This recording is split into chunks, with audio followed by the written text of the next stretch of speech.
This week on All About Android, it's material taking over. I've got Andy Ihnatko here, and we're talking about Samsung leaks and OnePlus cheats on its benchmarks. We're also going to talk about the Pixel 6. I reviewed the ONN Chromecast, and Google's doing everything it can to get games to Stadia. All this and so much more coming up next on All About Android. Podcasts you love. From people you trust. This is TWiT. This episode of All About Android is brought to you by Sennheiser. Why settle for anything less than great sound? Come hear the difference with Sennheiser. Right now, for our first 100 listeners who go to Sennheiser.com/podcast and use promo code Android, you're going to receive 15% off the Momentum True Wireless 2 earbuds or any of their amazing headphones. Welcome to All About Android, episode number 533, recorded on the very eerily superstitious July 13th, 2021. We are your weekly source for all the news, apps, and hardware that you need to know in this Android world. I'm Florence Ion, and we're doing a bit of a different little thing today because Jason and Ron are not here.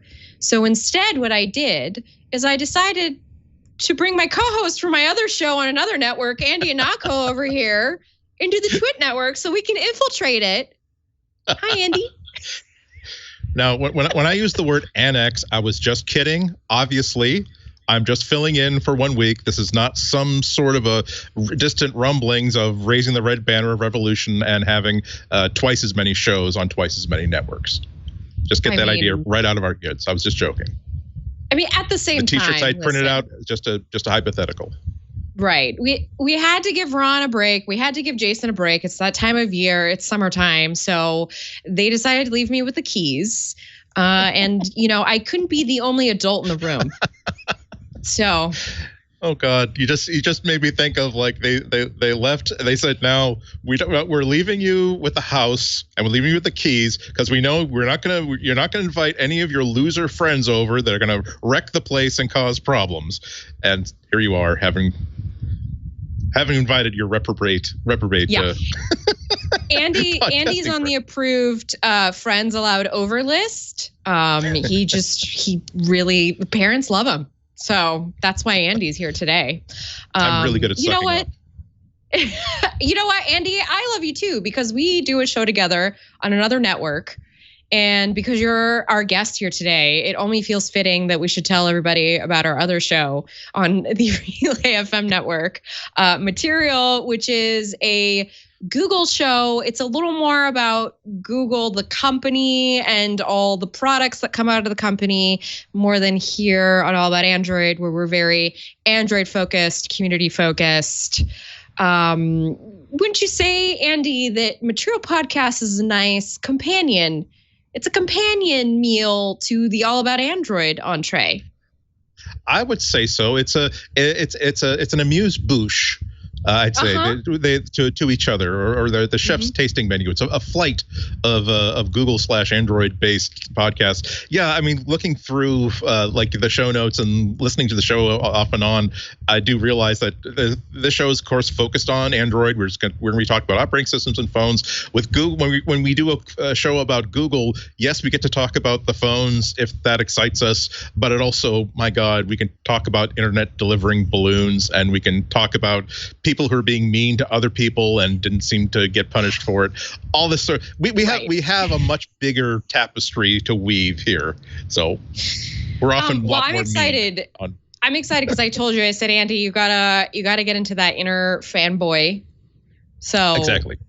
Yeah, I want you to reach deep in there, okay? Because that's what we're gonna do on the show today. I want to encourage anybody who's watching the show live, which I just really want to thank everybody who's here weekly because of you. I don't feel lonely doing the show when Jason and Ron aren't here because we still have our regulars in the Discord. Those of you who've joined a Club TWiT, which you can join membership here at TWiT Network, which gets you access to this great chat room. And we have our own All About Android chat room that I am always lurking in there during the show, seeing what you guys are posting, your gifts and all that. And then we also have the IRC chat, which I just want to thank everybody for just being in there today. And, you know, if you've got a question you want to ask me and Andy, I didn't pick any emails to read on the show today, so maybe we'll have a comment of the week.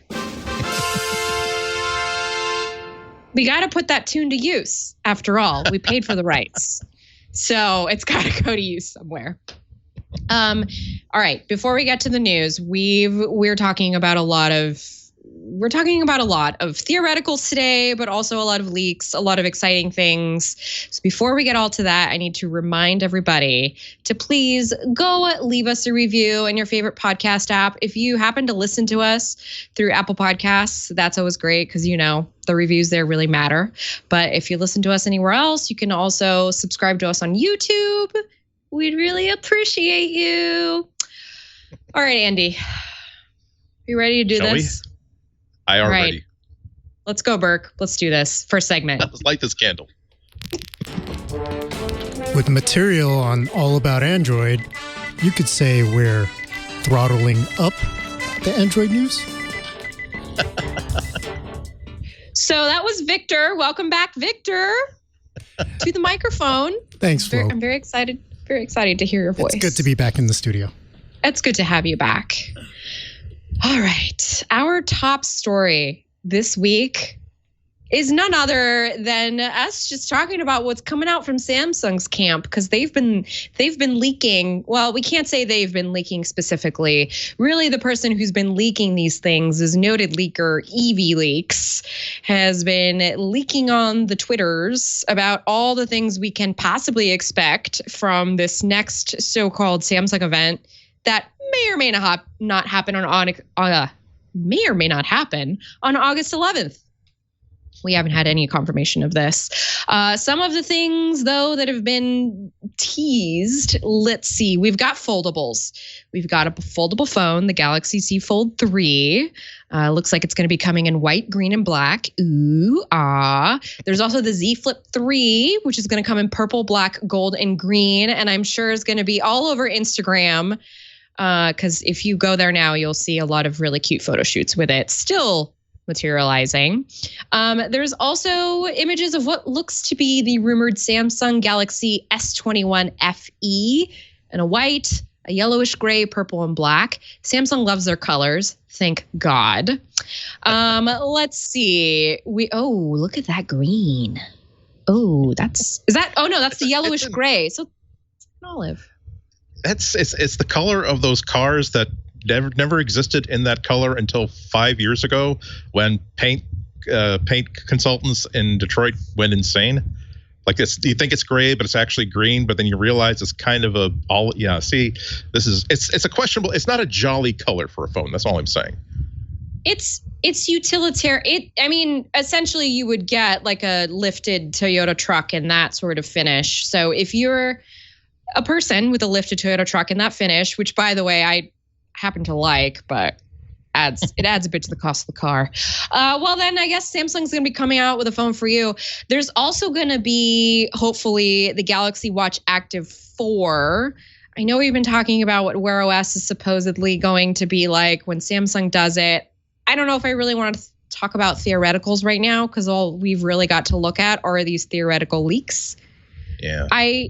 I say everything is alleged until there's an event. Exactly. And until Samsung's DJ Co comes out and goes, this is the new hotness, then I don't, these are all just rumors and things. Until my YouTube feed is filled with like the same, like, usually between 10 and 20 videos, like exclusive first hands-on review with the new Galaxy Fold Z3, and it's basically someone holding something up at a press conference trying to make it not look like it's just you got 10 seconds before someone grabs it out of your hand.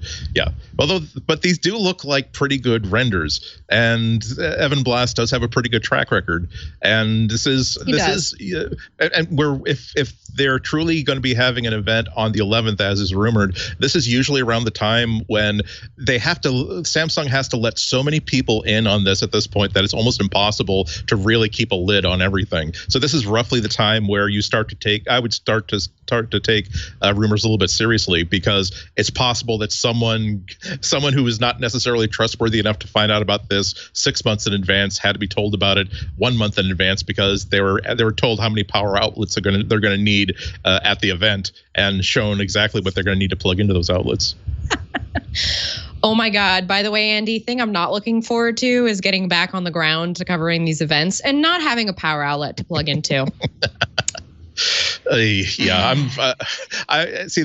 My problem is that like these events are the ones I usually go to. They're in New York, and Samsung has been putting them, like having them at Lincoln Center, which means that great. I get to I like to travel. I get to travel to New York City on like as a business expense, and then I'm in Lincoln Center, and so I can probably get like $25 like last day of sale tickets to whatever's showing at the Met Opera that night. But that's not going to happen this time, is it? No, I guess I'll just have to satisfy myself with the news. I am pleased with all the stuff that they're showing off. I think this is finally the point at which Samsung can really promote these foldables as real working practical phones. I think they're probably going to be too expensive for most people, but now at least when you spend $1,200 to $1,500 on one of these phones, the Model 3 looks like it's going to be the one where it'll actually function as a phone and not as a cool thing to demonstrate and take really, really good care of for fear of breaking it. Exactly. Not just an early adopter's sort of toy. And actually, Samsung had, the Galaxy Watch 4 and Z Fold 3 actually made a cameo in a video. So we've got a couple screenshots, at least of the businessy aesthetic, the very serious business look that the Samsung devices have going on. The watch looks like a watch, which I expect from Samsung. They've been really good about that. And the Fold, well, it's in a case. So it's nice to know you can put a case on it. Which is nice. I think who was it who highlighted this, that you can see just enough of the Fold to see that there's still a crease in the middle of the screen that I think a lot of people are still going to freak out about. I don't own one, but I've used one, and the crease is not something that really occupies your attention for more than like 8 seconds. But I think that it's going to cause a lot of people to think that this technology still isn't done yet. But where'd that video come from? It was like a developer video, and it's just like B-roll of like developers at some sort of a conference, like playing with these new things, or? Let's see. It was a video posted to YouTube. Samsung interviews developers who worked on the Good Lock experience that can be run on top of One UI. That helps open up some customizability that's simply not present in the device out of the box. I'm reading straight from 9to5 Google. Right. Yeah, It's August. It's that time. We're used to Samsung announcing something around this time of year, and I'm excited. We are going to talk a little bit more in the hardware section about some of the accessories that may accompany this Galaxy Z Fold. I kind of want to wait because I feel like that merits its own convo, but it's worth noting that ahead of the Galaxy S22, I realize that is just down the line at this point. The Galaxy S22, it feels like a ways away, but there's already rumors around that, just as an aside, about its massive 200 megapixel primary camera, an Olympus partnership. Yeah, I'm always bored by that. There so many manufacturers will talk about, last year the S21 had a 100 megapixel camera. Now we've got a 200 megapixel camera. And yet I don't think anybody who's using Sony's image sensor that delivers 50 megapixels, I don't think even those phones have demonstrated how they're taking actually better pictures with this 50 megapixel sensor than the standard 12 megapixel. It really is. It isn't like you're getting a 12 megapixel sensor that has four times as many image sensors on it. It really is that they've done the sub-pixels underneath it that do all the Bayer filtering has been rejiggered around so that instead of so that you have more sub-colors underneath it, and then they can do some sort of higgledy-piggledy with all that data to tell themselves that they're creating an authentic 100 or 200 megapixel image. But I've never seen a side-by-side demonstration of your basic 12 megapixel camera in a basic phone against a 100 megapixel image that I can say that, oh my God, that 100 megapixel, it's like I'm staring into the eyelashes of God. Like, no, it's okay. It's a number that's higher than the number you posted last year. You have every reason to be proud if that's what you're after, but I don't think it really delivers anything that's important for users. For the record, I don't know that I believe God has eyelashes, because a deity that's all powerful wouldn't need eyelashes to protect them from anything. That's just my thought on that off the top of my head. Well, my theory is that God, he, she, or other has eyelashes, and they're amazing. Probably. And I think that they would be captured just as well with the megapixels that are on the pixel versus whatever this rumor is. I just bring it up because the way that Samsung has done hardware the last couple of summers, which is actually kind of been a pattern, is that they will put in, like, they'll take whatever hardware was in the flagship of the year and just kind of like zhuzh it up a little bit in whatever this summer release is. And then the next flagship will be the thing that introduces the new thing. So I figured, why not lead today's episode talking about a upcoming event and something that you can't even wrap your head around at the point. So yes. I feel like this is a good time for us to move on to our next little news story, which really isn't a little one. It's actually quite a very big, significant story, in that the flagship killer, so-called, has been caught cheating. Not a good look, my friends. Naughty. Yes. So a new report from AnandTech dove deep into determining whether or not the OnePlus 9 Pro's benchmarks actually matched real-world usage. While Oxygen OS allowed benchmarking apps to reach full performance using the Snapdragon 888 processor that's inside, OnePlus included a blacklist of popular apps from the Play Store, all of which are prevented from taking full advantage of the phone's power. The report speculates it's an attempt to deliver improved battery life, but it ends up just becoming a really unfortunate headline to have associated with your brand. That's what happens. Lies are like that. Lies are like that. Yeah. Right. Exactly, Andy. And now AnandTech, which is, by the way, known for doing like the most thorough benchmarks. They've been doing this in the industry for, I would say, decades at this point. They've been around for a long time, and I forgot how old I am. But they tested dozens of the most popular apps in the Play Store, everything from social networks to Microsoft Office, including some third-party browsers, and nearly everything was limited in performance. Even some of the pre-installed system apps were restricted. And then not long after AnandTech published that report, and by the way, this is just gonna keep escalating here. So they published the report concerning the throttling, and then Geekbench, which is arguably one of the most popular benchmarking suites available for, mobile and desktop. They took action, and both the OnePlus 9 and 9 Pro had been delisted from the service's benchmark chart. And then when that happens, you're basically, there's nothing to compare it to. Because if everybody's using Geekbench, where are you going to get those results? Yeah. OnePlus finally responded. So XDA developers, a lot of blogs are writing about this. AnandTech, Android Police, XDA developers.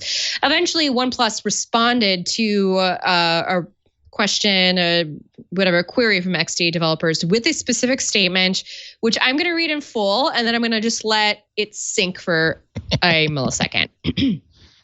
To quote, "Our top priority is always delivering a great user experience with our products, based in part on acting quickly on important user feedback. Following the launch of the OnePlus 9 and 9 Pro in March, some users told us about some areas where we can improve the device's battery life and heat management. As a result of this feedback, Our R&D team has been working over the past few months to optimize the device's performance when using 300 of the most popular apps, including Chrome, by matching the app's processor requirements with the most appropriate power. This has helped to provide a smooth experience while reducing power consumption. While this may impact the device's performance in some benchmarking apps, our focus, as always, is to do what we can to improve the performance of the device for our users. I take that back. They got hearts of gold. If the world were more like this company, I think it would be a better place to live in and raise our kids up in.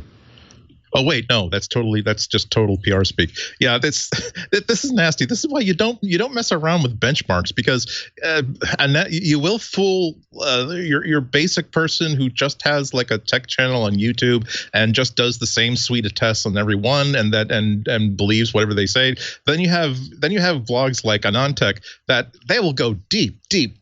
They will notice that, wait a minute, I don't notice the same amount of performance on Google Chrome as we should be getting if these Geekbench tests are actually accurate. And then they will start to actually dig into it. Then they have the sort of expertise to figure out that it is actually that all these apps are being cut off from the high performance cores, the cores that eat up the most memory, eat up the most battery power, eat up the most, create the most heat, and are running everything on the low power, slower efficiency cores. And so basically you wind up, there is no excuse for creating a situation where people are generating benchmarks of a level, giving this phone a level of performance that no piece of software that's in this list of 300 popular apps will ever conceivably reach. They were talking a little bit about the mechanism of this. That I think they were saying that the only web browser that got that sort of peak performance that they had been expecting was a third-party browser. That the first time that they ran it, it was able to access all these high-performance cores and give you the sort of performance you would have expected. But then the next time they tried to run it, it was now being run on the more efficient cores and basically stealing away everything that all the numbers that you thought that you were buying productivity out of. So yeah, this has happened before. Remember, I think it was Samsung, was it, that had some sort of a cheat mode built into the phone that it could detect when a benchmark app was being run. It would automatically go into this, burn the tires, blow out the engine, do whatever you have to do to score the highest possible if this is the app that you're running. Otherwise, don't do that, because that will cause the thing to immolate. That was naughty of them, too. Eventually, I was going to say eventually it did immolate in a couple versions later, but by way of the battery. Yeah. Samsung did do this. They did this, and I'm going to actually drop a quick link in the chat for Burke, if he's still around. The Samsung had rigged the Galaxy S4 to naturally perform better in benchmark tests. And by the way, guess who was behind finding that out? Ihnatko. Yep. So they've been doing the Lord's work for a long time. You're gonna get caught. There's just no upside to doing this. I mean, if they could have made this into an advantage if they simply said, "Hey, by the way, we've got feedback about how people want battery life, and they don't want this thing to run warm. So there's a switch in settings that says like you can toggle to let certain apps run exclusively in the most battery saving modes possible, or you can just leave it alone and it will simply give you the results as fast as possible." But no, they had to be sneaky about it, thinking that, oh, we're smarter than Ihnatko. Yeah, I think the other sort of frustrating bit about this for me is that it's 2021 and I don't really see the Android wars being the way that they were, quote unquote, back in the day. It's a very different performance is such an anecdotal thing when you're reviewing a device. Yes, numbers can help. I mean, I use numbers myself and I use them to kind of like show a pattern. For me, that's where they help the most when I'm reviewing something. For instance, I did like a mesh Wi-Fi review. Most of the speed tests I did on that was just to get an idea of how the mesh blankets, the connections in my house.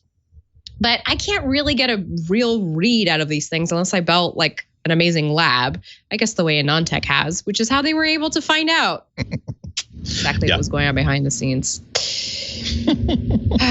OnePlus, have Oppo talk to you about this one. You used to be so cool. What happened to you, man? I mean, look, I will probably talk about this sometime this week, a little more in depth, either here or on the podcast tomorrow in material. But I know I was trying to avoid doing that, but then I thought it out loud. Why not? Yeah, I had to switch to a OnePlus phone this week, so I'm not going to sit here and rib on OnePlus because they're here in my time of need. So I can't. Instead, I think we're going to go to another little leak that is kind of annoying. I'm just going to put it out and say it. Pixel 6. I'm excited. Pixel 6. I don't know about this Pixel 6 Pro situation that John Prosser is leaking, but I mean, look, folks, it's Leakville this week. This is what we've got going on right now. There's not a lot of news happening. People are on vacation, and those who are not on vacation are leaking things or benchmarking things. So I appreciate those people.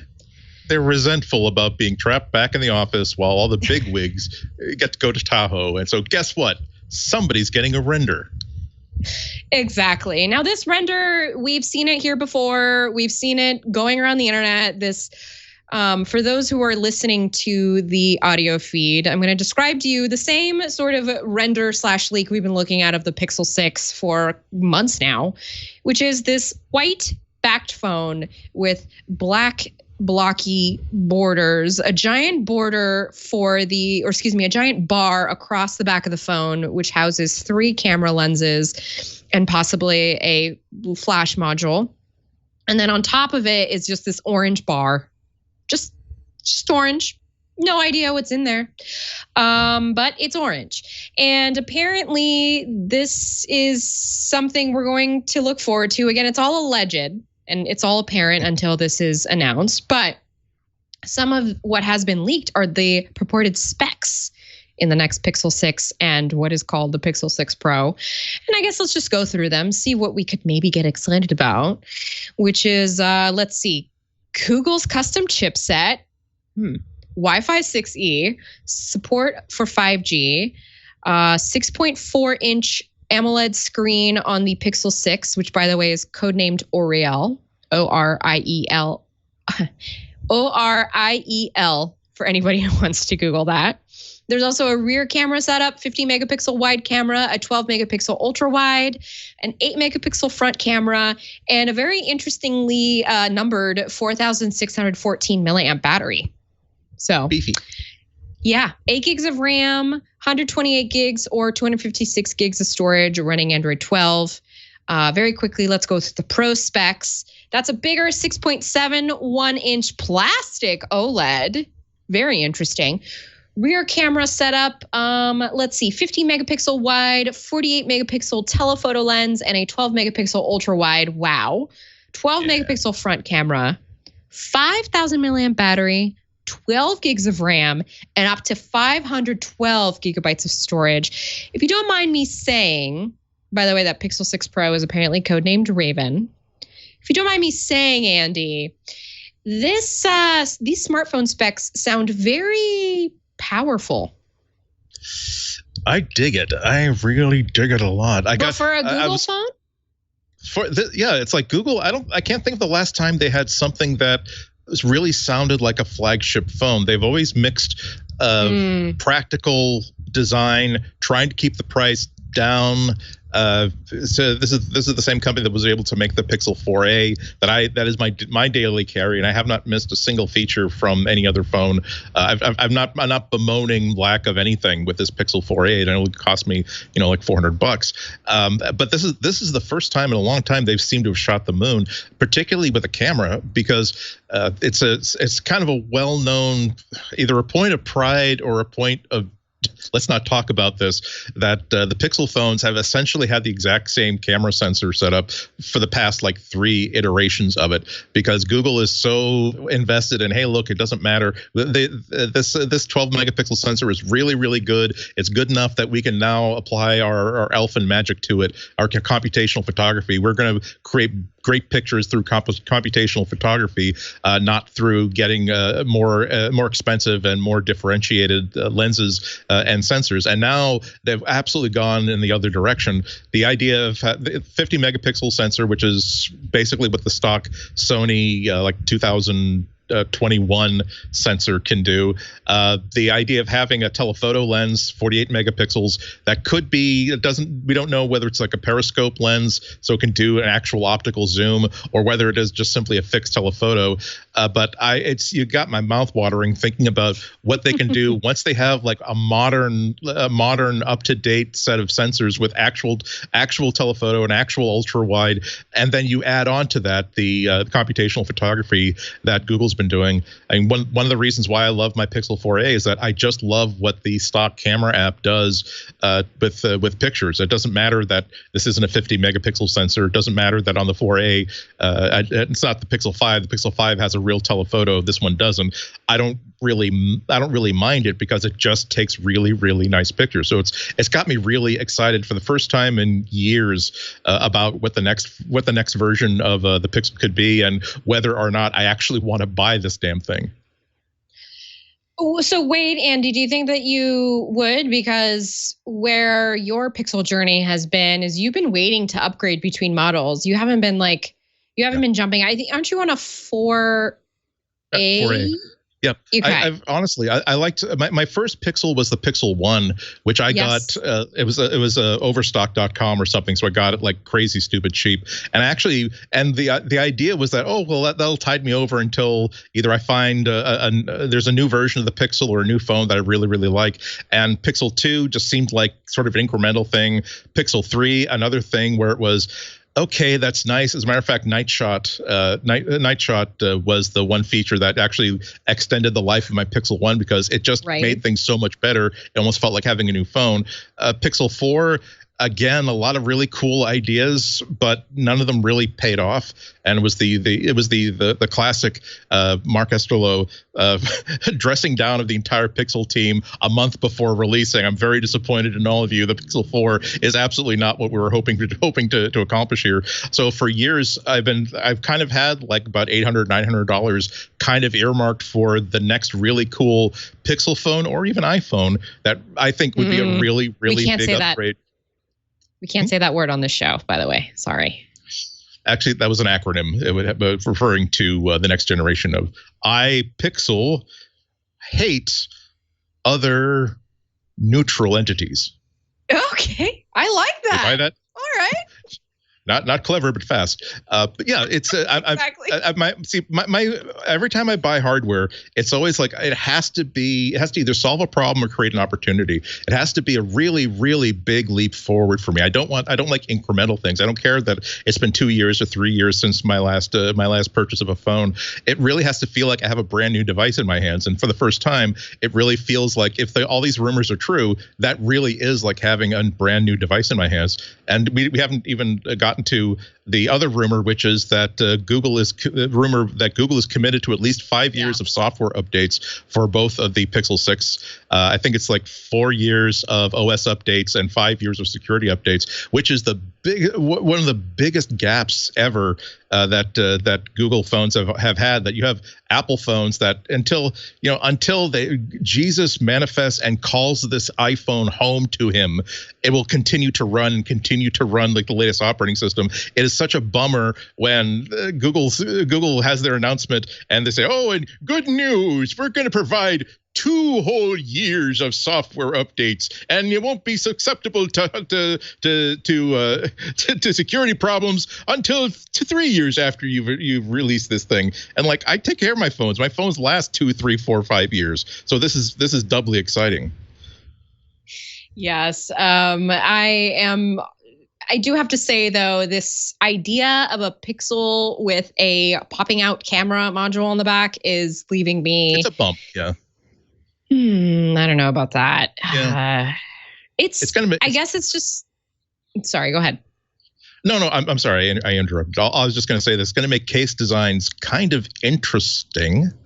I don't know how they're going to, because it really is. It's not a bump like the square bump that you have on other cameras. It's on other phones. It really is like a strip that goes from edge to edge that is bumped out a significant amount, and that would give you some indication of how much room they need to house all these cameras. But nonetheless, how is it going to affect my ability to snap this into like a protective, like rubberized case without exposing all these lenses to being cracked and dropped? Yeah, especially if God knows how much this thing is going to cost. I still can't get over like the flagship. Let's see, those specs they're just really big and punchy. They're just like, oh, this is like a lot of phone, and that's usually what you get from like a Samsung device or a OnePlus device, which I'm going to remind everybody again, both the manufacturers who have lied on their benchmarks in the past. So is Google next? Just kidding. Not putting that out there, but I did. Yeah. Sorry. Well, I'm at least glad to see that, like the sad trombone effect that affects so many phones announcements, like as when they say all these really wonderful high energy features and a 3,700 milliamp hour battery, like that doesn't seem like a large number. But when you put a 5,000, there you go, right on the ball. Thank you for the support. But yeah, 5,000 milliamp hour battery sounds like it's going to be enough. 12 gigabytes of RAM sounds like it's going to be enough. I don't see anything to make me skeptical at this point, unless I'm skeptical that they can bring it in at the amount of money that a freelance journalist such as myself is going to be eager to pay. Well, I guess everybody will just have to wait and see. Indeed. I feel like that's a really good time for us to take a break and hear more from our sponsor. This episode of All About Android is brought to you by Sennheiser. Now, I consider myself someone who's dialed into sound, right? And when it comes to earbuds, I'm always looking for the earbuds that give me the best quality sound. Also convenience. So true wireless earbuds can be great for both of those. And honestly, you got to check out Sennheiser because they're making some of the best in the business, the best earbuds that money can buy, true wireless especially. For the past 75 years, other companies are focused on phones or tablets. Well, Sennheiser put sound first. And these are pretty awesome. Their new Momentum True Wireless 2s actually deliver the best listening experience. And they've been finely crafted for even the most discerning listener. I actually reviewed these well before Sennheiser was a sponsor on this network last year. And my bottom line was that when it comes to true wireless earbuds, the Momentum True Wireless 2s are the ones that sound better than any of the other ones that I've actually listened to. It's almost like they're the true wireless choice for audiophiles, in my opinion. They have the free Smart Control app that you can use to adjust the sound to your personal preference, a built-in equalizer so you can really craft the sound. You can switch off your surroundings and really kind of dive deep into that song that you're listening to, or maybe it's an important episode with their new active noise cancellation feature. The noise cancellation on these is top-notch. You get up to a 28-hour battery life. So these are going to last you all day and then some.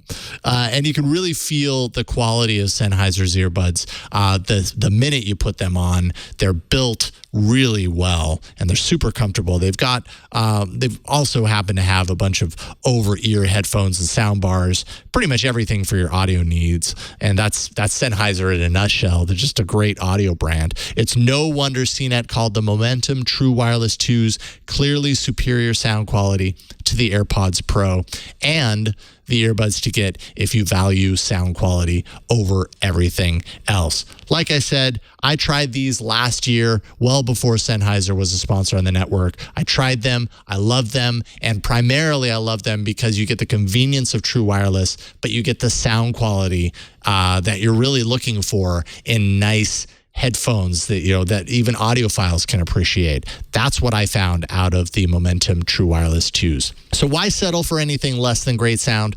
Come hear the difference with Sennheiser. Right now, our first 100 listeners who go to Sennheiser.com/podcast and use promo code Android are going to receive 15% off the Momentum True Wireless 2 earbuds or any of their amazing headphones. That's 15% off when you go to Sennheiser, Sennheiser.com/podcast and use our promo code Android. All right, Flo, back to you. I just want to appreciate that Jason put that in there because he pre-recorded that. So thanks, Jason. That actually thanks, Jason. That made me feel nice. All right. So we're back from our break, and now we're going to go into our next section. Let's do hardware.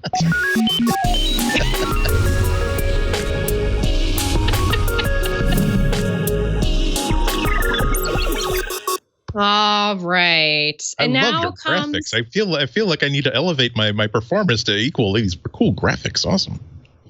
Wait, do you guys not okay. I'm going to get yelled at for not having watched MacBreak Weekly. But do you guys not have graphics on MacBreak Weekly? No, because we don't.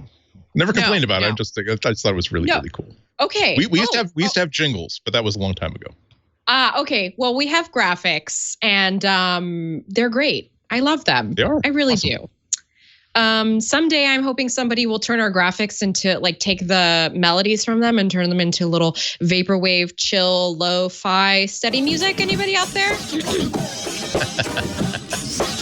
We had to do our custom one for you, Flo.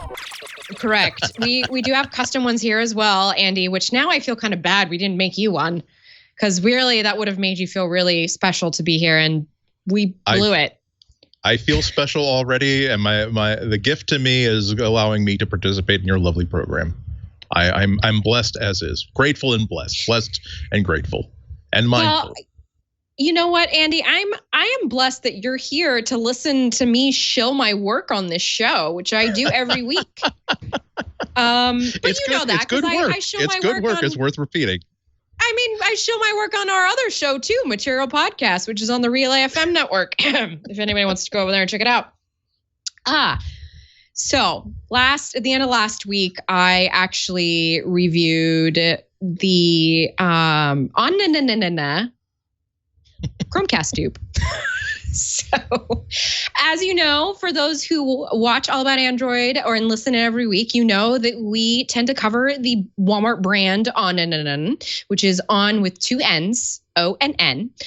We have covered the Android tablets here before, and I got a chance to go completely try out the Walmart's knockoff Chromecast. And guess what, folks? It's just as good as the real thing. Now, I have to say it's a little slow, but it's not any faster than the Google TV, the Chromecast with Google TV, because it's the most annoying name to remember to say. And I will say that for the price, you're kind of like, whatever, it's $25. Yeah. So the On dongle is $25 at Walmart. It gives you Android TV instead of the new Google TV, but you do get the Discover feature that Google pushed to Android TV devices earlier this year. And basically what that Discover feature is it's a little bit like the recommendations that you get on Google TV now. So it's very much in these are the apps that I have installed, and then Android TV will try and offer you similar,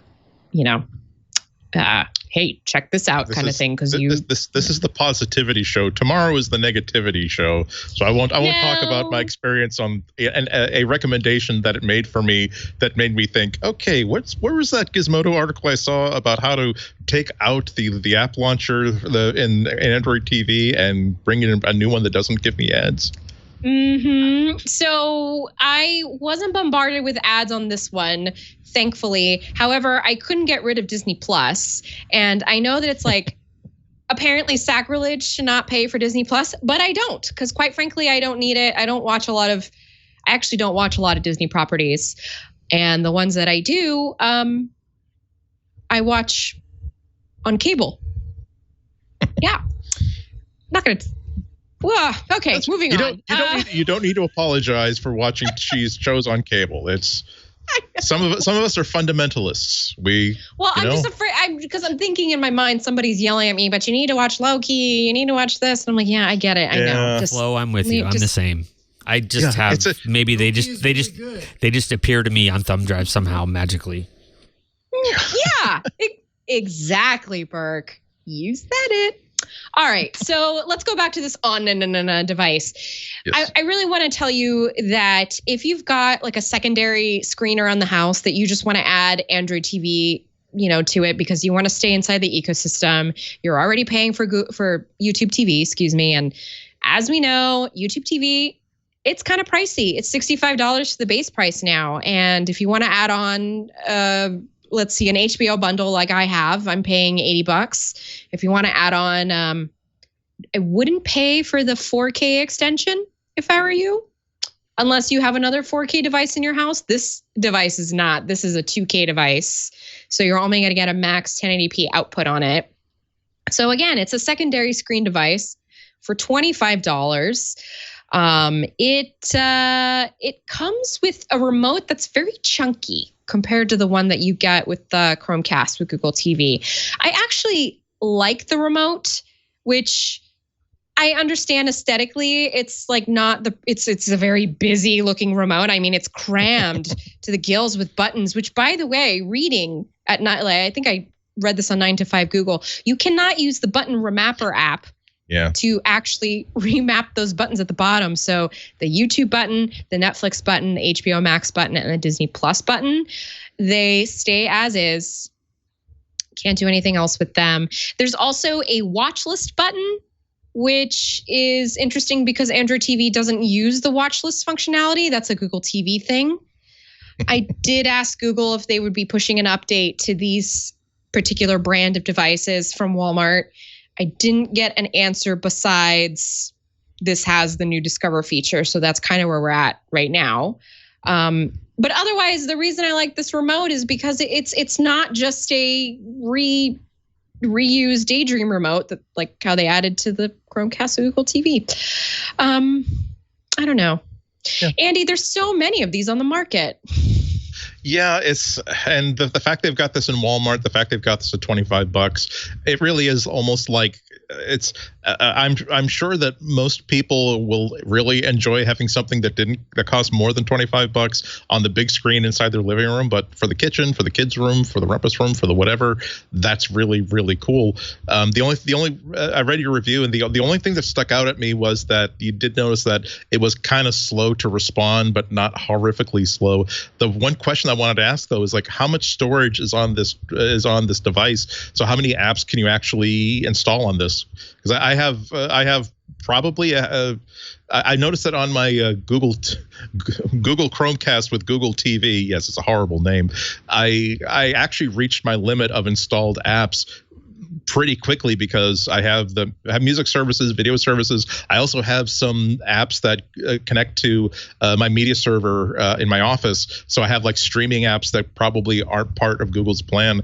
And I was kind of like nonplussed to realize that, so I have to decide which one news app can I keep if I want to be able to have all of my Daffy Duck cartoons streamable to this device. Yeah. So let's see. I am quickly looking. I did look for this when I was writing the review, but I guess because I didn't come across it, it just kind of flew over my head. I believe, you know what? I don't want to say the wrong thing. I don't want to do that. Okay. I cannot look it up just from a quick Googling of this. So that's kind of frustrating. Let's see. According it has to 1 gig of RAM. Yeah, 1 gig of RAM I did put in my review. I'm going to assume that there's not very much storage in it. As it stands, folks, the Chromecast with Google TV has been kind of maddening because with that 8 gigabyte limitation, you're going to run into it really soon, especially when you think about all the caching that some of these apps need to do to be able to perform in a way that doesn't make you frustrated. So, yeah. And to be fair, when you put a $25 device like this in Walmart, you're not expecting people to ask about, yes, but what if about my Synology NAS? I've got a Plex server running on it as a universal plug and play utility. They're saying that people are coming in saying, does it work with Netflix? Yes. Does it work with Victor? YouTube? Yes. Like just read the buttons on this remote. That's everything it works with. Oh, great. That's really everything that I conceivably want. So I'm sure they're at $25. That is at the level where I'm willing to say, okay, well, it's okay that it has limitations because this is at least more accessible. It's amazing how competition has driven prices on these things down. Roku being able to give you every single model of box that they want, so long as they can get you in at that price point. And I still love my NVIDIA Shield, which is kind of pricey. Like it's still like $150 thing, but no, I don't have a $150 box on every single one of my TVs. I've got the $50 dongles on the other ones. Yeah, and if you are interested in spending only $5 more to get something that does have at least 8 gigs of space and is 4K, there's also a UHD streaming box that ONN sells, and that one has been reviewing really well. 9to5 Google recently put out a review on it. They really liked it. There's a couple of other sites that I think Andrew Police covered it as well. And so across the board, it's getting, these ON devices they're rating well. People like them, but just kind of know what you're getting into. It is a third-party device, just, candidly speaking. So kind of treat it in that manner, if that makes sense. And remember, Andy, actually, this is good to bring up here, actually, Andy. Because of you, I ended up buying the Xiaomi Mi Box. Oh, there you go. Yeah, which I came to regret. Box. I came to regret. It really frustrated me.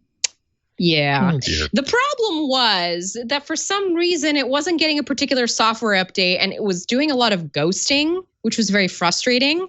And so that's why I ended up buying a Chromecast with Google TV, because I just needed something quickly to replace that annoyance. But that's too bad.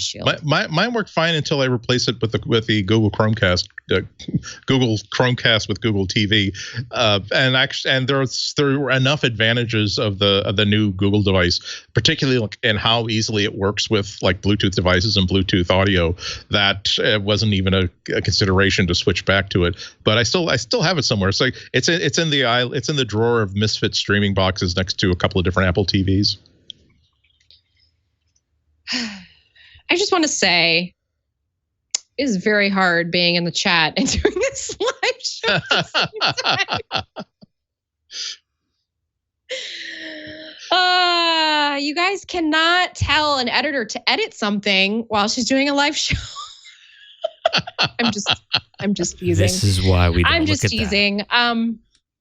All right. You know what? I think this is a good time for us to segue to our next little news piece, which we're going to go back to that Galaxy Z Fold. Galaxy. We're going to go back to that Galaxy Z Fold 3 that we were talking about a little earlier in the show. And we're actually going to talk about the S Pen Pro. The S Pen Pro is going to be compatible with the Galaxy Z Fold 3. And how do we know this, folks? We know this through a very legitimate U.S. government FCC listing. That's right. It's publicly available. You can go look at it right now. There is a PDF of a label which tells us about the next S Pen Pro. This stylus was actually announced earlier this year in January. Maybe right after CES time when Samsung had that. Remember they had that event kind of later in January. Yeah. But this is the official launch of the S Pen Pro, and it's ostensibly more pen-like than just the regular S Pen. It's also expected, again, to work with the Galaxy Z Fold 3, and it's also going to be compatible with any Samsung smartphone, tablet, or PC that already supports the S Pen. It's also, so just for reference, those of you watching the video feed, this is just a photo of the first-gen regular S Pen, the one that was announced earlier this year as a standalone. The S Pen Pro is the second standalone pen that's coming to market. This one's also going to have air actions, which will let you can wave the stylus around. And Harry Potter mode. Yes, which I did describe it, waving like a wand to take programs. Exactly. But that's only going to be available on devices that support One UI 3.1 or later. So something to keep in mind. Now, I want to present this question to you, Andy. Isn't this a freaking genius way to sell devices? It is a freaking genius way to sell devices. It's such a great thing that the S Pen has graduated from. Oh, well, if you buy this one special kind of phone that we make, it will come with a special pen that you pretend you're not going to lose in the first 2 weeks of usage. But the idea of a wider variety of Samsung devices, that if you invest in this one really cool pen, that being able to use a pen on a phone, on your foldable, on your tablet, on all kinds of other things. I don't know why more phones don't have a pen availability, because there's so many situations in which you just want to hold a little piece of electronic paper in your hand and write notes on it or make markups on it. And I'm not sure that I would want every single Samsung phone that I might consider buying to have $80 increase in part of the price because they're throwing in one of these pens in there. But the ability to simply have that bullet point in the chart saying, oh, and by the way, this phone is compatible with S Pen. It's only $100 or it's only $99 extra. I wouldn't buy it immediately, but I would buy it eventually. It really does elevate the device immeasurably. Okay, so let's think about it from this perspective. Okay, I've got this Pixel book that I've been using for a couple of years. It's starting to see its age, and I have that big chunky pen that I'm not really using much. But now I'm ready to upgrade. So maybe what I should do is I should get a Samsung phone that folds out into a tablet. And then I should get myself a Galaxy Chromebook that allows this pen to be used on it so that I can flip it backward and do a bunch of drawing. And then I could also get, I don't know, something else at Samsung and use that. I'm sure. Well, again, it's a real tough job trying to reply to text messages on your Samsung watch. What if you were able to just do handwriting recognition on the surface of it, or just draw the smiley that you want to send in response?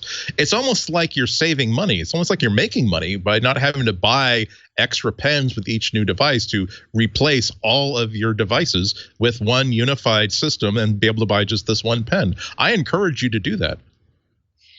You know, the other thing to really take into consideration here, and I know we don't like to say this word on this show, but this is a great way to compete with Apple because that freaking iPad Pro pencil is just making people so much money. It is the work truck of the online artists coalition. Anybody that has an iPad Pro and a Cricut machine has been nonstop making cute things to sell to people on Etsy. And Samsung wants a piece of that pie. I don't blame them. I really don't. It's a humdinger. The joke wasn't that bad. Come on. Crickets? Yes, because of the Cricut cutter. No, it's fine. Because of the Cricut cutter. But yeah, it's see.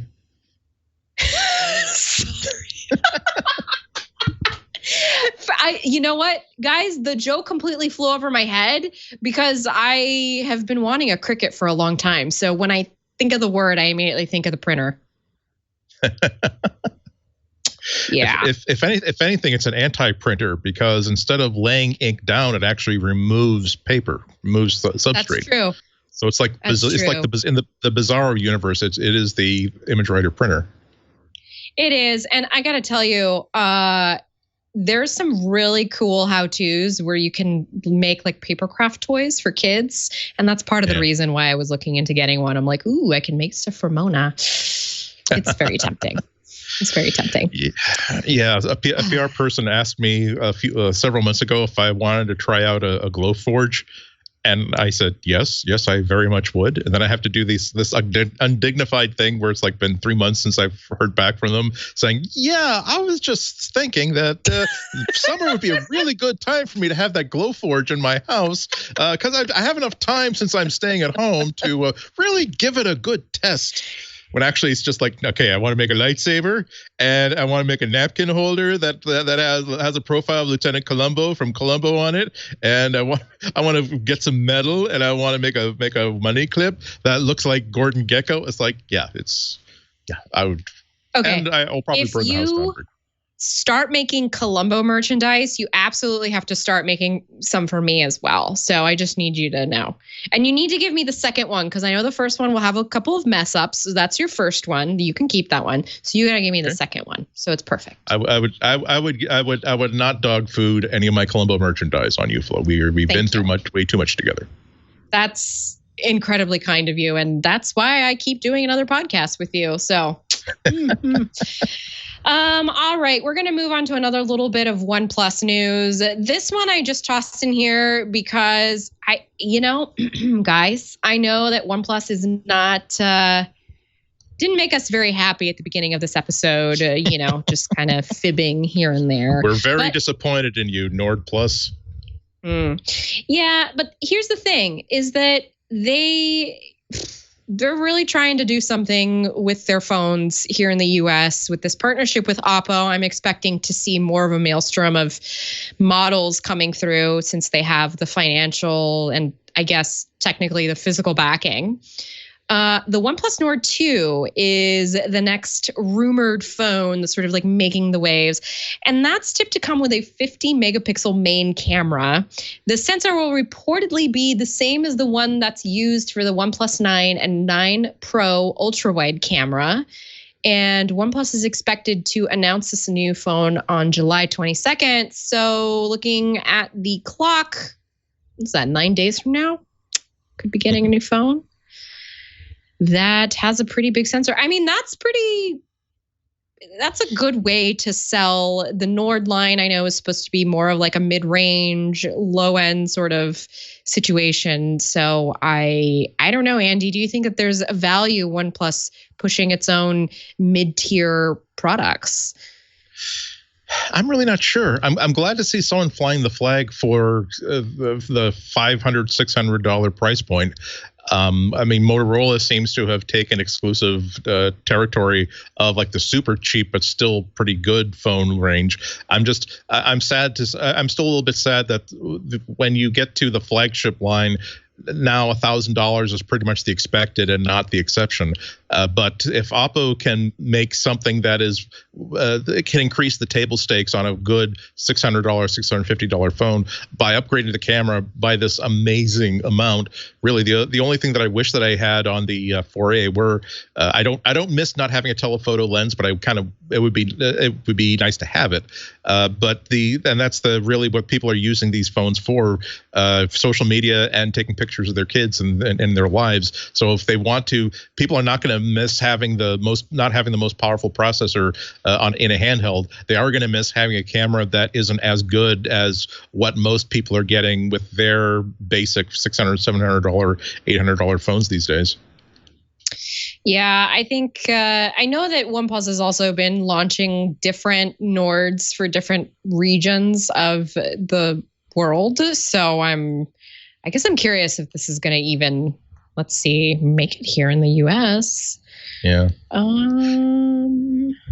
It does feel a little bit weird that they're kind of losing their identity. They used to be, their identity used to be, we will make a phone that is as good spec wise as an $800, $900 iPhone or Samsung, but we will charge you $500 for it, $550 for it. Now they've become not necessarily a bad thing, but they've become more of a traditional phone maker where whatever amount of money you come into the phone store to spend, we will give you something that that will expand like a gas to consume. To fill every single budget that you've got. That's, I think, why I was also really surprised earlier about those Pixel 6 leaks and rumors, because those read to me like specs that I would see on a OnePlus device. Just the sheer audacity of space on a. I mean, the Pixel devices have just had no space whatsoever since they were launched. So yeah. Yeah, well, because I would love to hear people inside Google talk on the record about that line, that tightrope they have to cross about, we want to make an awesome Pixel phone, but if we make it too awesome, we're going to anger all of the third-party hardware makers like Samsung and OnePlus that will say, well, why are we bothering to invest so much in this infrastructure and this platform if you're going to try to make a phone that will compete directly with our flagship phones? And this is why it just seems so odd and so it's such a welcome change that this Pixel 6, if the rumors are correct, really seems to have these kind of flagship specs. Once again, everybody, we'll just have to wait and see. Let's go on to our next little segment. We're going to talk about apps. Yay.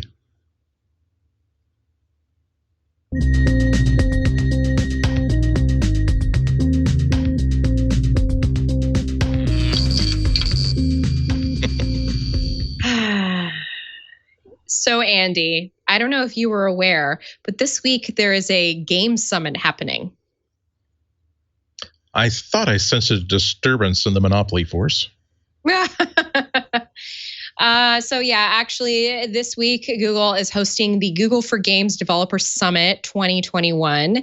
And we've been having a lot of little news bits coming out every day.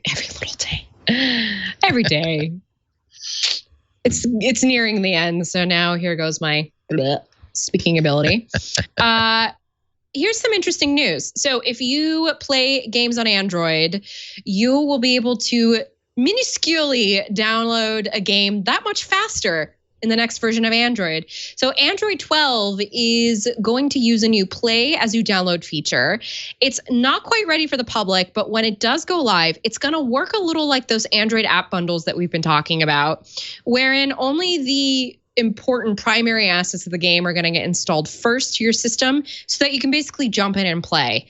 So we're talking about first level going in, crucial assets, maybe the tutorial level, whatever login information needs to go in there so you can save your game. And then once those bits are installed in your device, the Google Play Store where you're installing it from will give you a little button that says go ahead and play. And then you can just go in and play it while it finishes downloading in the background. The only sort of demo that we've had of this thus far is a GIF that Google sent out. This shows a BMX-style bike game that, by the way, is included with Play Pass for anybody who's paying for that. It shows it's ready to play after just 20% of its data, of its 127 megabytes of data has been downloaded. So that's... Wow.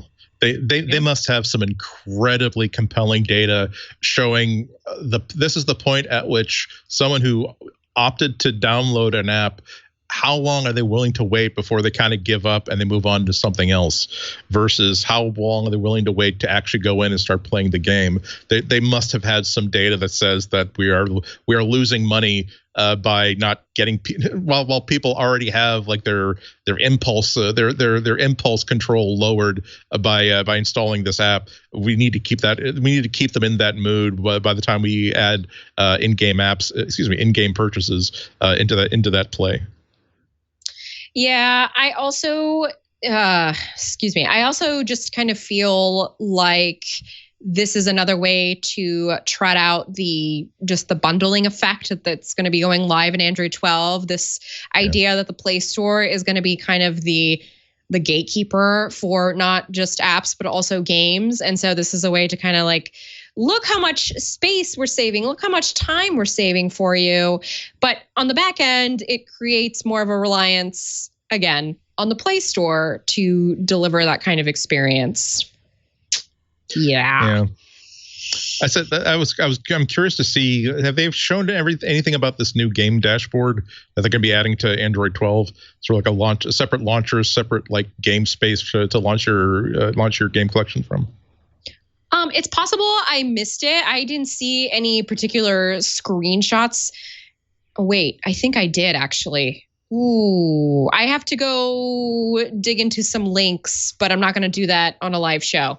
Right. But that is an interesting thing, particularly if they're going to start to like lock off that area for like parental controls and stuff like that. It also would be a natural place to put like a special game store if they are contemplating that as a reaction to future antitrust actions that they might be facing in the next 2 or 3 years. I don't know. I don't know. I'm saying. I love that you brought that up. I love that you brought that up. I'm trying to load this article, but it's not coming up. Which is basically because I want to see what this apparent game launcher is going to look like. I am a huge fan of the existing OnePlus game launcher. I use it when I play Pokemon Go because I want to record my evolutions and all that. And I would love for something just as seamless as that to come through, but I'm like trying to look around. I don't really see anything beyond a render. There's a lot of good stuff here, including my vision of gaming is still pretty much like Pac-Man, Galaxian, Shufflepuck Cafe on the Mac, old style. I never really got into gaming, and it's revisions like this remind me that no. When they talk about revamping gaming, they're also talking about let's have built-in system-wide controls for like recording your gameplay. Let's have system-wide controls for live streaming your gameplay over YouTube and other places. And it's like it really is content. Games are meant to be shared, not just with multiplayer gameplay, but also just by letting other people watch this as a spectator. That's my only investment in gaming at this point really is just all the game channels on YouTube and Twitch that I sometimes watch, because I will never understand how a lot of these games work, but I will watch Red Dead Redemption videos like all night long because I just want to know, oh my God, is that a ghost? Oh no, she's sad because she gave her heart to a man who was unfaithful. Oh no, tell us more about her, please. And Andy, I feel like that really validates, there's always that argument about like, are games art?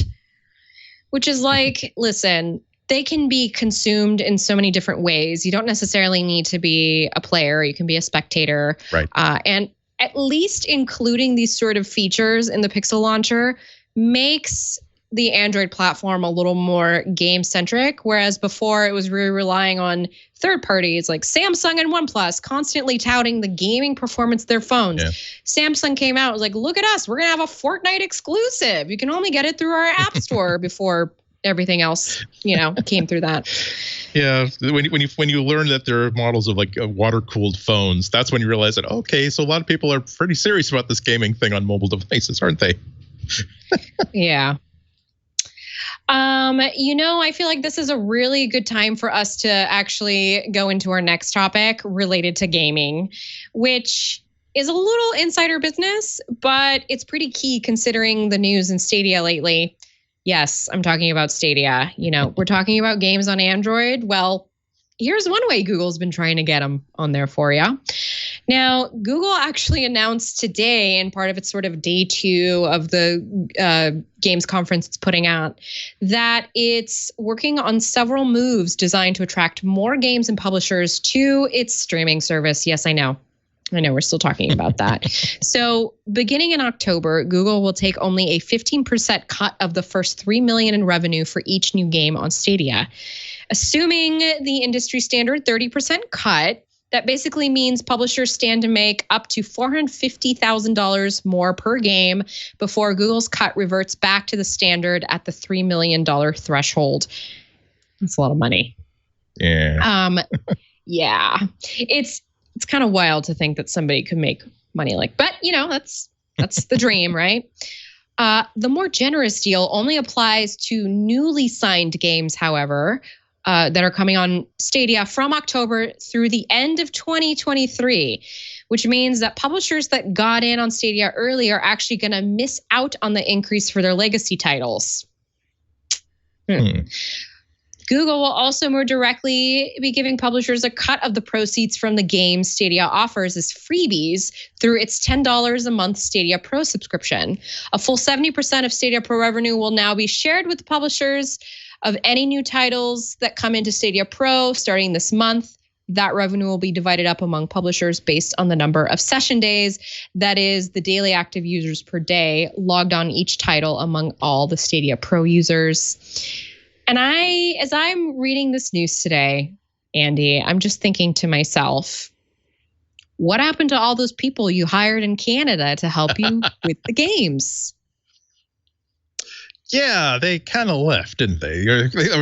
When you closed down your studio, you lost all these people that you told everybody is going to be developing these next generation streaming games designed specifically for Stadia and being your Stadia exclusives. I think that they kind of, in addition to the problems they were having with that Canadian studio that they bought, they are the difficulty that they're having getting people to really believe in that platform, given how fickle, I think we can say, Google has been about these new initiatives that they get really excited about, and that excitement lasts about a year or two, and then suddenly, by the time maybe you're ready to launch this game that you spent a year and a half on, Google is starting to has declared an end of life date for the platform, and you feel like you got hoodwinked.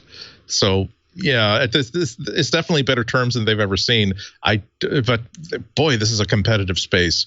Like everybody's creating streaming gaming platforms at this point, and it's so hard to find. You don't really have the power to dictate the terms that you want for game developers. You are left in the position of desperately courting their favor, courting their attention, because without them, I mean, your platform is just nothing. Yeah, that's very true. And it feels so, I'm sorry to use this word, but it does feel a little desperate. Yeah. Just to kind of like throw money at the situation and just say, hey, come here. Like, we'll give you a bunch of money, because what they're basically saying is, come publish in our platform, put this game on here, but then I want you to make sure that all the users come and play the game on our platform so that we can give you money. It's I have to admit that, of course, I don't understand what the break evens are like in game development. I don't understand what kind of a budget becomes too big to succeed, and at what point you need the power of a huge studio in order to get the marketing behind it so that people find out about your game and actually play it. But yeah, this is. It really the difference between everything that Google projected and promised when they launched Stadia and where it is right now, basically having to crawl back to the whiteboard with their tail between their legs and coming up with a new plan and a new strategy. That is not a good look for Google. I agree. And thus, Stadia, the saga of Stadia continues.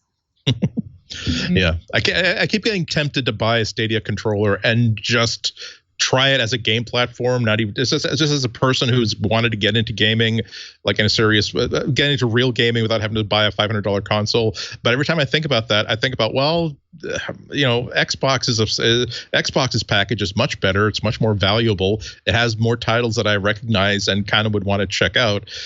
And it's just. Again, it seems like Google bit off a lot more than they could chew with this. Yeah, I agree. I agree with that. But I have to say, Andy, if you're interested in gaming and you could do it with your phone, or if you wouldn't mind, I would encourage you to check out the Razer Kishi, which Jason has actually reviewed here on the show. And I bought one months after he did the review. And I really enjoy it. It's like a $60 controller that expands. You put your phone in the middle. It plugs in via USB-C. It's awesome. And looks a little bit like a Nintendo Switch. It has the exact same controls, and I've used it with a bunch of emulators. I actually just used it last night with a Pokemon Mini emulator, which was this tiny little Game Boy knockoff that they made. It was like it had a couple Pokemon games. But it works. It sounds nice. I'm sure it works. But the experience that I'm really looking forward to is just like slumping on my sofa with with the controller in my near lifeless hands in my lap, slack-jawed, just like staring at a screen and watching cut screens, and occasionally Pavlovian doing button switches in response to things that I'm seeing on this. I want the complete vacation from rational concerted, higher level mammalian thought. I want circadian gameplay is what I'm looking at. And just holding that phone up seems like more muscle investment that I actually want for that kind of a use case. Okay, so you want the Mountain Dew gamer's experience? I'm not sure that I can pull off that kind of lifestyle. I've never slammed anything. It's a lot of eating Skittles, and Skittles can be hard to eat. By the way, I do want to say that, just speaking of, the controller situation, my fingers do go numb when I play in bed like this. Every night, my finger. That's when I know it's time to go to bed. I'm like, oh, my thumb is asleep. I should probably go to bed. You ever get hit in the face with a game too? If you're gaming like this? Yeah. Listen, we're adults. We work hard, and this is how we try and get through every day. Okay. Again, you party hard. We're just trying to make the pain go away, or at least ignore it until we have to start it all over again the next day. We're journalists. We're doing important work, but there is a certain emotional and psychic toll that we keep well hidden because we wear the mask of pride. Mm-hmm. Okay. This last little piece of apps news is more related to the Google Messages app and just overall the messaging fiasco that it is on Android. So I got kind of excited because I had read this headline last week and I thought, oh, yay, this is exciting. So Google had a unpublicized Android Messages API that let any third-party text messaging app send SMS, MMS, or RCS messages using the Google Messages framework, I want to say. While we were hoping to see Google open up the Android platform's RCS API, the advantage would have also been that this would have had Google Messages handling all the message routing, which meant that RCS messages could be sent through a third-party messaging app using Google's chat service, which would be a lot more widely implemented than whatever the carriers were trying to push through. Unfortunately, that story ended up, there was a little more happening there. And the API was found only in a Samsung version of the app, which unfortunately has led us all to the conclusion that this is going to be a messaging ability that is special to Samsung devices only.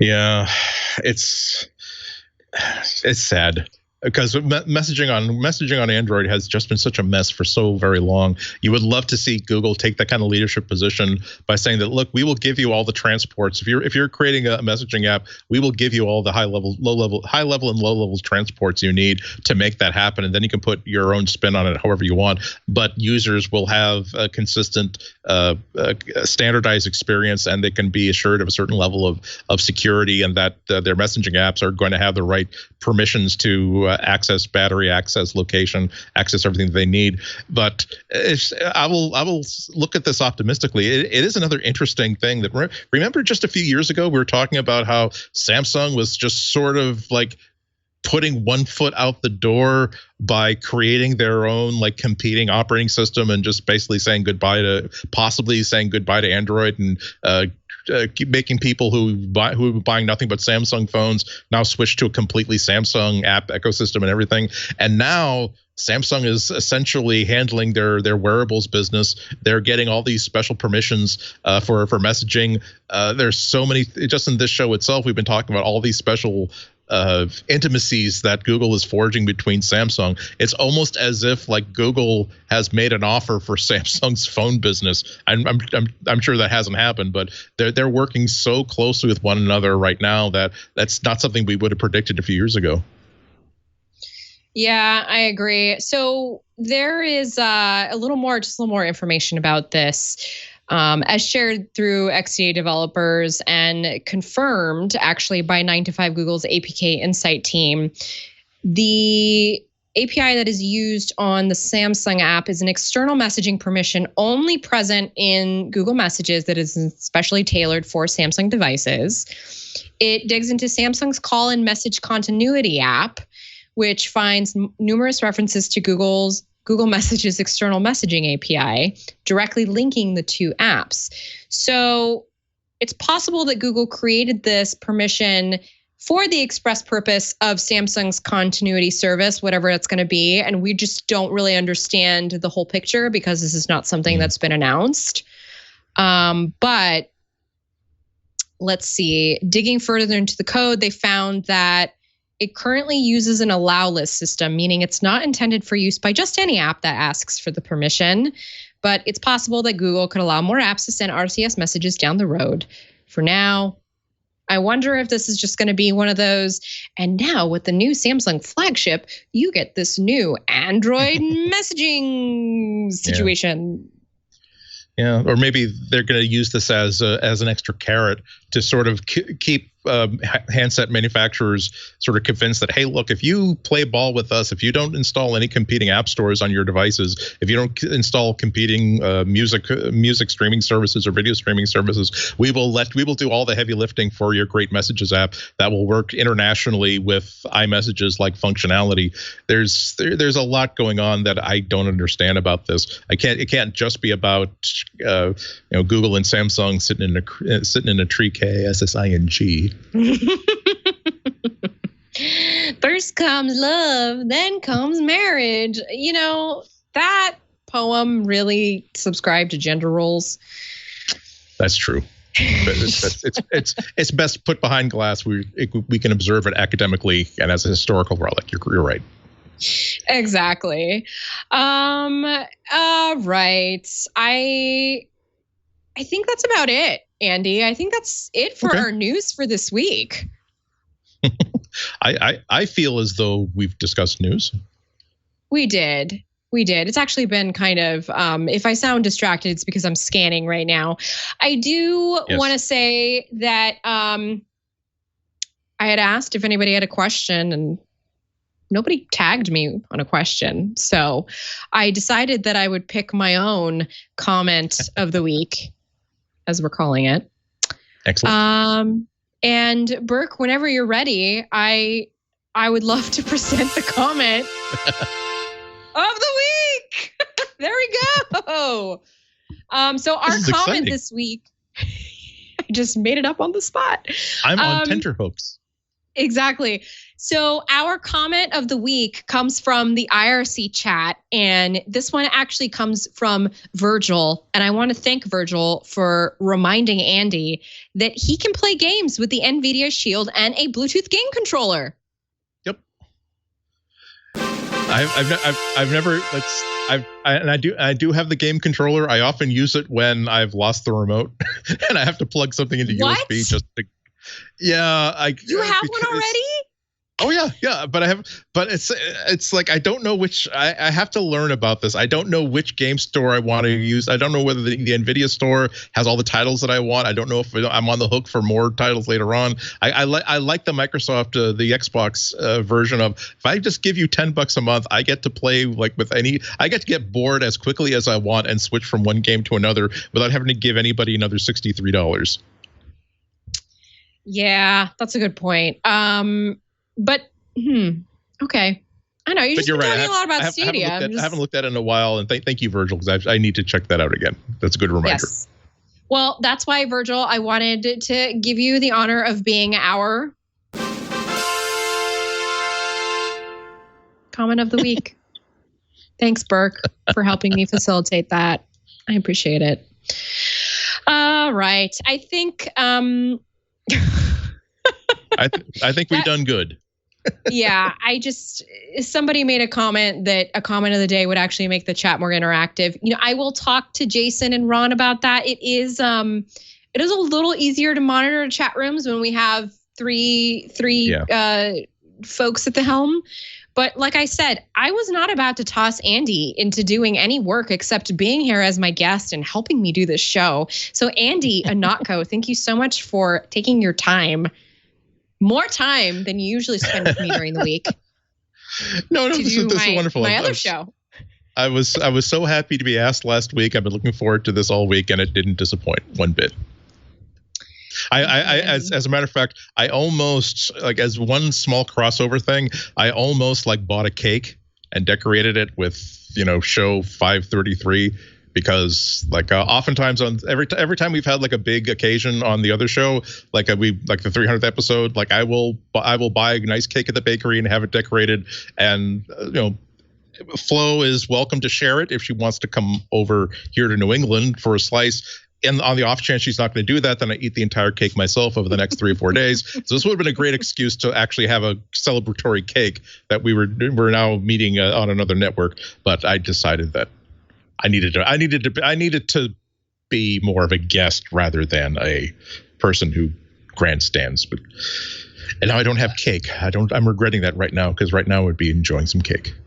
I know. I agree with you. I'm definitely having one of those days where I wish I had cake in the fridge. Instead, what I did is I had 2 peanut butter cups, and then I also put M&Ms in my mouth, so it would be like a mismatch. You're playing with textures. That was a very, very good move. Well, I've been hanging out with my toddler a lot. Oh, there you go. We're all about textures right now.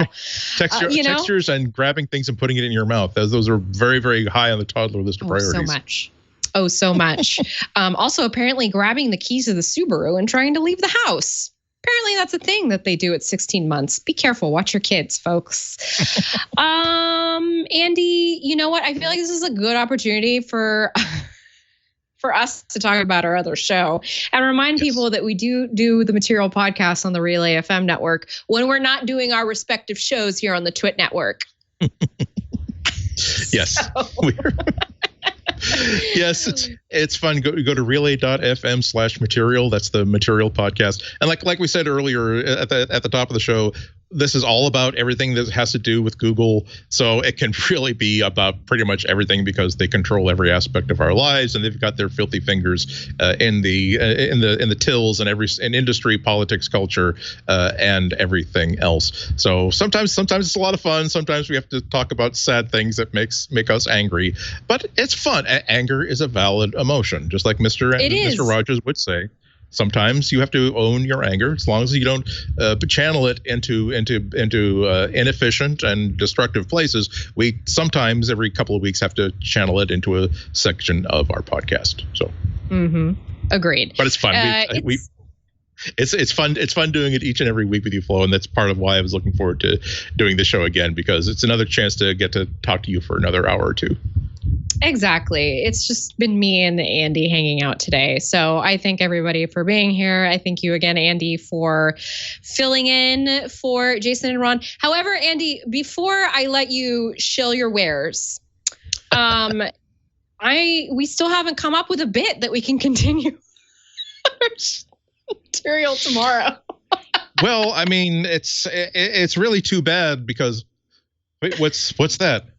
There seems to be someone knocking at the door one moment, but no, it's a shadowy figure. He's forcing himself in. What's that he has? No, stop. Don't do that.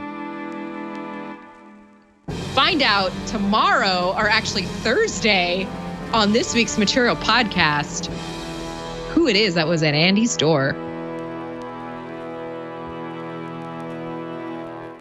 Andy, you can also you can tell people now where they can find you outside of the TWiT and Relay FM networks. Yes, you can follow me on Twitter and on Instagram at Ihnatko, Ihnatko. Every week, usually on Friday at 1 p.m., I do the weekly tech news on WGBH Boston's NPR station, and you can stream that live or later at WGBHnews.org. Thank you, Andy. Yes, Andy does that every week, and I know for certain that he prepares very much content for that, so you should tune in, and you can watch it after the fact if you can't make it while live. Exactly. Yes. I'm just thinking, Andy, about how you used to do that show in a library. Sorry to remind you. It's, it's just... No, because, what she's referring to is that I realized 2 years ago, I realized that, gosh, the library has conference rooms that are air conditioned that are only about a 3/4 of a mile walk away. So if I'm going to do a podcast that takes 2 hours, instead of doing it in my 110-year-old house with no air conditioning and just a fan blowing up, I could simply be in cozy air-conditioned comfort. And also I wouldn't have to have a screen behind me so you don't see what a mess my office is in. So I might have to go back to that. I mean, my room is just blanketed in pink. That's how I hide it. So, just put a Sailor Moon poster on it. There you go. What you don't see is I bought more this week. Thank you, Andy, again for being here and filling in. I appreciate you. As for me, I am Florence Ion. I'm here every week. You can find my writing at gizmodo.com. If you need a handy page to my author page over there, you can go to flowwrites.tech. That is a domain name that I bought to lead you there to that author page very easily. I still have my website, florenceion.com, if you want any personal updates from me, or a link to my Discord, which is my full feed Discord, a little different from the Club TWiT Discord.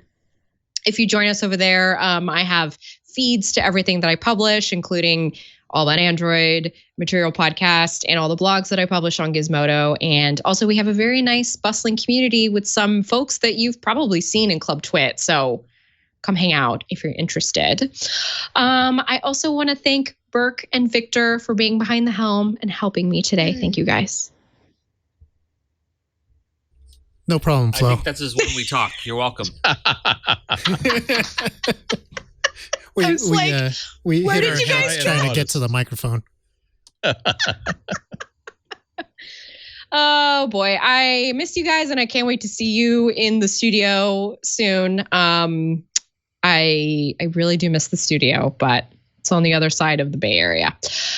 All right, so we'll see you back here next week. Don't forget that you can join Club TWiT if you're interested about that. It is our ad-free subscription tier here at TWiT.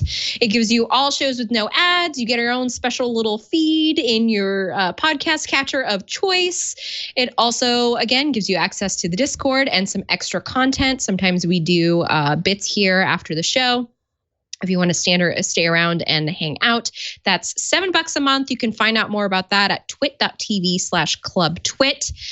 We've also got a store. So if you like our shows, if you like All About Android, you can go to twit.tv/store, pick out a t-shirt, pick out a hat, anything that fancies you over there. And also, don't forget, we've got that Amazon Flash briefing that you can subscribe to. I'm going to record one right after we're done over here. So check that out this week if you like. And you can also follow us on the social media networks at TWiT. You know how to spell it if you can spell twit.tv.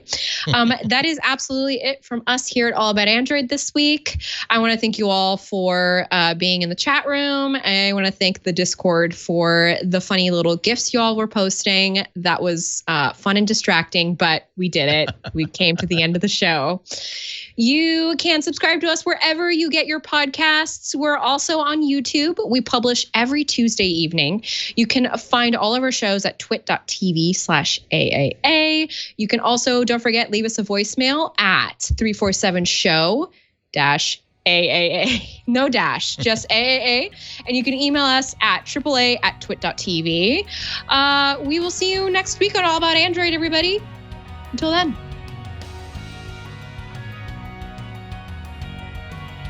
Hey, what's going on, everybody? I am Ant Pruitt, and I want to tell you about my show, Hands-On Photography, here on TWiT TV. Each and every week, Thursday that is, I like to sit down and share with you the best tips and tricks that are going to help make you a better photographer. And it's not always about Photoshop. It's not always about just having the biggest and baddest and bestest camera.